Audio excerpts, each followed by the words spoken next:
thought there were a lot of things not very good with the Penguins, but the number one thing is the same recurring thing, as Ron said. They just do not do a good job of preventing odd man breaks. So real quick, Ron, I want to ask you about the baseball playoffs that we saw, and we saw a tremendous performance again by Charlie Morton. He only went 5 innings, but one unearned run, that was it. It seems like he plays his best in the postgame, at least postseason, at least for the last 3 years he has. Well, I think I heard a stat today that he's like the first pitcher in history to win 3 consecutive winner-take-all games. And, I mean, who would have ever thought that when he left Pittsburgh? Good for him, one of the nice people in the game. I'm happy for him. But, I mean, people that follow the Pirates must be sick about, you know, he started last night. I guess Glasnow's starting tomorrow for Tampa. Cole's starting tomorrow for or the next day for Houston, or tomorrow, or no, the next day, I believe.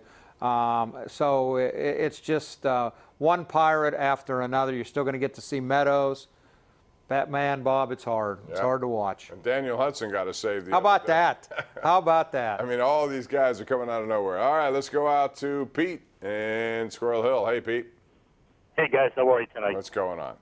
Hey, Bob, I called you about a week and a half ago maybe and told you about the annual Hockey News preseason edition saying the Penguins won't go to the playoffs this year. And one of the glaring deficiency, Bob, is team defense mobility. Bob, they are slow on a defensive end.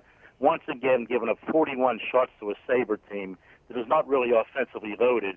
But the question is, when a lot of heads were scratched, Bob, when they gave Jack Johnson that contract, the number and the length of it and everything.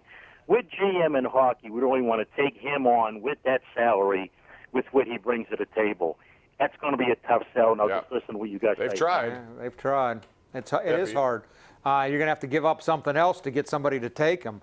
I think Ricola, would he be better in there than Johnson? I have to think so. You know, they got Johnson up playing on the second pair with Schultz. You have, you know, you got Branson and Pettersson on the third pair. Pettersson should be up with Schultz. It's just a bad situation right now, and I don't know what the solution is. I don't know how you get rid of him. It was not one of Jim Rutherford's better signings, and we saw what the coach thought of him, Bob, by scratching him in the first game of the playoffs last year. Then he played him. Alimato was put down, but it's just a tough situation. And horrible start, not just for Johnson tonight, but for the whole team. Yeah, they were not good on 5-on-5, specifically the first line. Didn't do all that much 5-on-5. I thought Malkin's line was good. They were. Malkin was really good tonight. Malkin was very, as you said, upset afterwards. He said what I thought a good team leader should say in that situation. Let's go to Mike in Pittsburgh. What's up, Mike? How are you? Oh, I'm great. How you doing? We're good, thank you. Just giving you a quick call about Tomlin again. Now he's 0 for 11 on challenges, and that was the most ridiculous challenge. He challenged a pass interference call when his guy didn't even catch the ball. No, wait a minute. First of all, the call on the field was offensive pass interference. I would have challenged that too because it was an offensive pass interference. Because it put him 1st and 20 back at the 10-yard line. Would have been 2nd and 10 at the 20. And, I mean, if you watch that, you know, I mean, maybe the timing of it, but it was one of the most ridiculous calls. I don't know how they that on replay, Bob. I thought they should have. He didn't even hardly touch the guy. Looking at it, and he, in super slow motion, he determines there was pass interference there. Offensively, there wasn't. So that's why he did it. Yeah, I understand your ramifications. Thanks for the call. In that part of the game, does it really matter?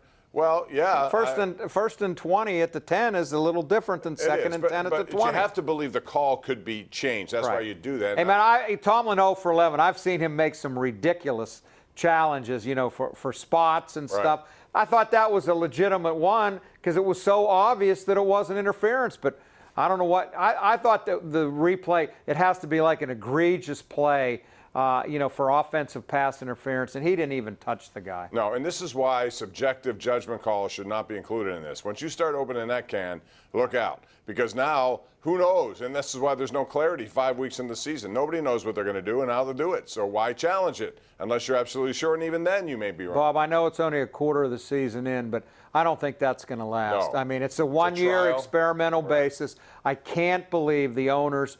I don't think the owners wanted this to begin with. They listened to the competition committee. I believe they're going to approve it again. I can't either. Mary in Turtle Creek. What's up, Mary? I just have 2 comments. I think it was disgraceful what they did to Clint Hurdle. I think they could have waited like a week after the season was over to say you out of a job. I just feel really sad that he was at the last game with his players, being on there for 5 years. I think they did him wrong. And my second comment, I don't blame the coaches when they lose. I blame 70% on the players. If they can't catch the ball or hit the ball or run, that's their fault. But I really feel bad for Clint Hurdle. What do you think? Ron? Well, yeah, I mean, I blame the players too, but it wasn't just on the field, it was off the field, the fights in the locker room, everything else. The 4-24 run after the break, there's no way they could have kept him. I don't know how they kept Huntington. I think that was the big mistake. Now, I was told, I've heard the firing was Saturday night, and they gave him a chance to come in and say goodbye to his players. He didn't want to manage the last game. He came in and said goodbye to his players and then left. Yeah, but he didn't sound like someone who was on the way out, because he did a press interview, and he sounded as if he was already planning for next year. I'm just telling you know, what I was told, but it probably should have happened a week or two earlier if you didn't want to time it on Steve Blass Day, whatever. But I see no problem with him moving on, and don't feel too sorry for him, Mary. He's going to get, what, $6 million the next 2 years? That's okay. You could fire me and give me $6 million, and I'd walk out with a smile. But if you had told me before the weekend started one of two would go, Huntington or Hurdle, I would have said Huntington, just because he's more responsible for the talent pool or lack of it than anyone else there. So I would have said both or neither. Well, I thought if you're going to hit Hurdle, and it would be both, but it wasn't both. All right, we have a tweet here from Joe Hunter who says, hey, guys, what's going on with the Steelers' third-round pick? Justin Lane. He has yet to even been activated. Well, third-round picks are, you never know what you're going to get. Some good, some not so. Some take a little bit of time.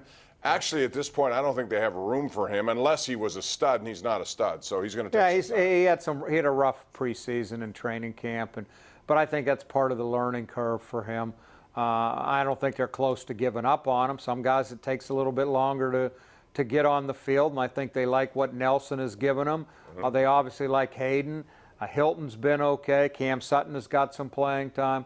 I think they feel a little better about their secondary now, but certainly don't give up on the kid.